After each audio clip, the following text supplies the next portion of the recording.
ভিক্ষুক রাস্তা দিয়া যায় আর জমিদারের পুত্রবধূও যায়। একজন সামনের থেকে আসতেছে, একজন সামনের দিকে যাইতেছে। দুইজনের ক্রসিং এর সময় ভিক্ষুকের গায়ের কাদা জমিদারের পুত্রবধূর গায়ে লেগে গেছে। সে দুনিয়া আন্ধার করে ফেলছে, স্বামীকে ডাইকা নিয়ে আসছে, বলছে এই ভিক্ষুক আমার কাপড় নষ্ট করে দিছে। সে শুধু ভিক্ষুক ছিল না, বৃদ্ধ ছিল। বৃদ্ধ ছিল না শুধু, জীর্ণ ছিল, শীর্ণ ছিল, শরীরে কাপড় ছিল না, ফাটা চিরা কাপড় ছিল, পায়ে জুতা ছিল না, পেটে ভাত ছিল না।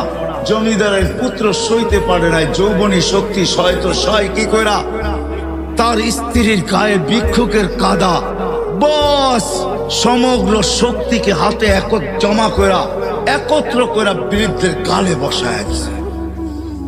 বৃদ্ধ কিচ্ছু বলে নাই, শুধু উপরের দিকে তাকায় দুই তিনটা শব্দ উচ্চারণ করছেন।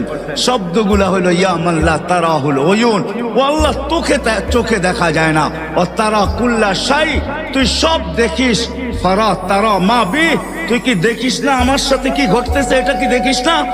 বলতে দেরি যুবক, মরতে দেরি হয় না। জমিদার চলে আসছে, প্রতিশোধ নিবে। বৃদ্ধের একদিকে মুস্কি হাসি, একদিকে বলতেছে প্রেমের খেলা এমনই হয়। জিজ্ঞাসা করছে কিসের প্রেমের খেলা রে?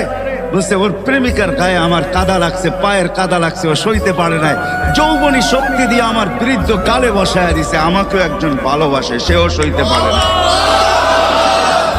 সেও সইতে পারে না। ও তো থাপ্পড় দিয়া খেলতো, সে জান নিয়ে নিছে, জান।